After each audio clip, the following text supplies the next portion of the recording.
आज के दौर में लोग मानव मूल्यों की समाप्ति के लिए कलयुग को जिम्मेदार मानते हैं। ऐसे में जब भी कभी इस तरह की बातें सामने आती हैं तो लोग कहते हैं कि ये सारा कलयुग का प्रभाव है।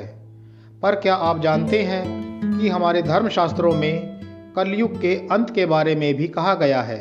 ऐसे में कलयुग का अंत कब होगा, ये बात हर कोई जानना चाहता है। पौराणिक ग्रंथों के अनुसार 4 युग होते हैं, सत, त्रेता, द्वापर और कली। कहते हैं कि कलयुग में पाप अपने चरम पर होगा। वर्तमान में कली काल अर्थात कलयुग चल रहा है। ग्रंथों में इस युग में क्या क्या घटेगा यह स्पष्ट रूप से लिखा गया है। इसमें यह भी लिखा गया है कि इस युग में जब कहीं भी प्रलय होगी तो हरि कीर्तन ही मनुष्य जाति की रक्षा करेगा। तो आइए जानते हैं पुराणों में कलयुग का व्याख्यान और ये कि कलयुग से सावधान क्यों रहें। पुराणों में लिखा गया है कि जो व्यक्ति या समाज वेदों के विरुद्ध आचरण करेगा उसका आने वाले समय में समूल विनाश हो जाएगा।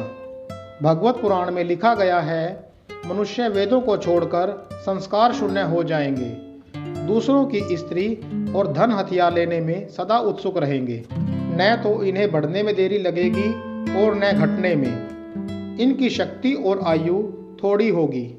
छोटी छोटी बातों को लेकर ही ये क्रोध के मारे आग बबूला हो जाएंगे। भविष्योत्तर पुराण के अनुसार ब्रह्मा जी ने कहा, हे नारद, भयंकर कलयुग आने पर मनुष्य का आचरण दुष्ट हो जाएगा और योगी भी दुष्ट चित्त वाले होंगे। संसार में परस्पर विरोध फैल जाएगा।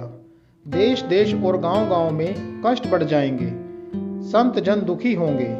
अपने धर्म को छोड़कर लोग दूसरों के धर्मों का आश्रय लेंगे। देवताओं का देवत्व भी नष्ट हो जाएगा और उनका आशीर्वाद भी नहीं रहेगा। मनुष्य की बुद्धि धर्म के विपरीत चलेगी। महर्षि व्यास जी के अनुसार कलयुग में मनुष्यों में वर्ण और आश्रम संबंधी प्रवृत्ति नहीं रहेगी। वेदों का पालन कोई नहीं करेगा। कलयुग में विवाह को धर्म नहीं माना जाएगा। शिष्य गुरु के अधीन नहीं रहेंगे। पुत्र भी अपने धर्म का पालन नहीं करेंगे। कोई किसी भी कुल में पैदा क्यों न हुआ हो, जो बलवान होगा वही सबका स्वामी होगा। कलयुग में जो भी किसी का वचन होगा वही शास्त्र माना जाएगा। कलयुग में थोड़े से धन से ही मनुष्यों में बड़ा घमंड होगा।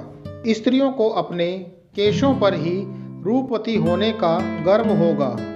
कलयुग में स्त्रियां धनहीन पति का त्याग कर देंगी। उस समय धनवान पुरुष ही स्त्रियों का स्वामी होगा। जो अधिक देगा उसे ही मनुष्य अपना स्वामी मानेंगे। उस समय लोग प्रभुत्ता के कारण ही संबंध रखेंगे। द्रव्य राशि घर बनाने में ही समाप्त हो जाएगी। इससे दान पुण्य के काम नहीं होंगे और बुद्धि धन के संग्रह में ही लगी रहेगी। सारा धन उपयोग में ही समाप्त हो जाएगा। कलयुग में स्त्रियां अपनी इच्छा के अनुसार आचरण करेंगी। हाव भाव और विलास में ही उनका मन लगेगा।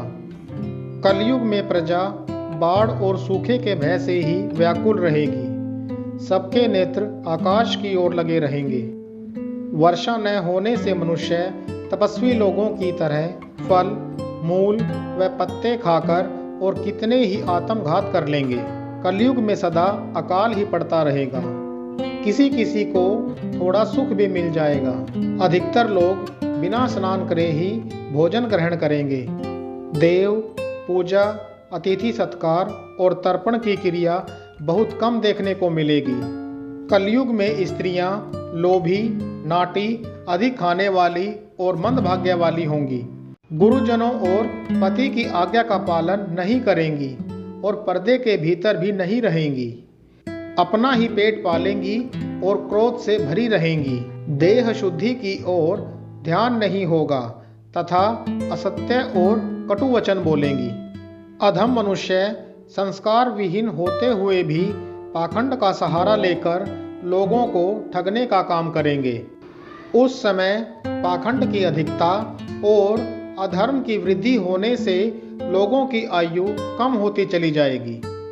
उस समय 5, 6 अथवा 7 वर्ष की स्त्री और 8, 9 या 10 वर्ष के पुरुषों से ही संतान होने लगेगी। घोर कलयुग आने पर मनुष्य 20 वर्ष तक भी जीवित नहीं रहेंगे। उस समय लोग मंदबुद्धि, व्यर्थ के चिन्ह धारण करने वाले और बुरी सोच वाले होंगे। लोग ऋण चुकाए बिना ही हड़प लेंगे और जिसका शास्त्र में कहीं विधान नहीं है, ऐसे यज्ञों का अनुष्ठान होगा। मनुष्य अपनों को ही पीड़ित समझेंगे और बिना प्रमाण के ही सब कार्य करेंगे। तारों की ज्योति फीकी पड़ जाएगी और दशों दिशाएं विपरीत होंगी। पुत्र पिता को व बहुएं सास को काम करने भेजेंगी। कलयुग में मनुष्य समय के साथ साथ वर्तमान पर भी विश्वास करेंगे, शास्त्र ज्ञान से रहित और अज्ञानी होंगे। श्रीमद् भागवत के अनुसार श्री शुक्रदेव जी परीक्षित जी से कहते हैं, ज्यों ज्यों घोर कलयुग आता जाएगा त्यों त्यों धर्म, सत्य, पवित्रता और स्मरण शक्ति का लोप होता जाएगा। कलयुग के अंत के समय बड़े बड़े भयंकर युद्ध होंगे। भारी वर्षा, प्रचंड आंधी और जोर की गर्मी पड़ेगी। लोग खेती काट लेंगे, कपड़े चुरा लेंगे, पानी पीने का सामान व पेटियां भी चुरा ले जाएंगे। चोर अपने ही जैसे चोरों की संपत्ति चुरा लेंगे। लोगों की आयु भी कम होती चली जाएगी। कलयुग में एक समय ऐसा आएगा जब सभी पुरुष स्त्रियों के अधीन होकर जीवन व्यतीत करेंगे। पाप का बोलबाला चारों ओर होगा। मनुष्य सात्विक जीवन की जगह तामसिक जीवन में विश्वास किया करेंगे। यह भी कहा जाता है कि कलयुग के 5000 साल बाद गंगा नदी अपने आप ही सूख जाएगी और पुनः वैकुंठ धाम लौट जाएगी। जब कलयुग के 10,000 वर्ष हो जाएंगे तब सभी देवी देवता पृथ्वी छोड़कर अपने अपने धाम को लौट जाएंगे। इंसान पूजा कर्म, व्रत, उपवास और सभी धार्मिक कार्य बंद कर देंगे। एक समय ऐसा आएगा कि जमीन से अन्न उपजना बंद हो जाएगा और पूरी पृथ्वी जलमग्न हो जाएगी। कलयुग के अंत में जिस समय कलिक अवतार अवतरित होंगे, उस समय मनुष्य की परम आयु केवल 20 या 30 वर्ष होगी। जिस समय कलिंग अवतार आएंगे, उस समय मनुष्य की लंबाई भी काफ़ी कम रह गई होगी। आज की वीडियो में बस इतना ही। ऐसी ही इंटरेस्टिंग वीडियोस देखने के लिए हमारी वीडियो को लाइक करें, शेयर करें और हमारे चैनल को सब्सक्राइब करें।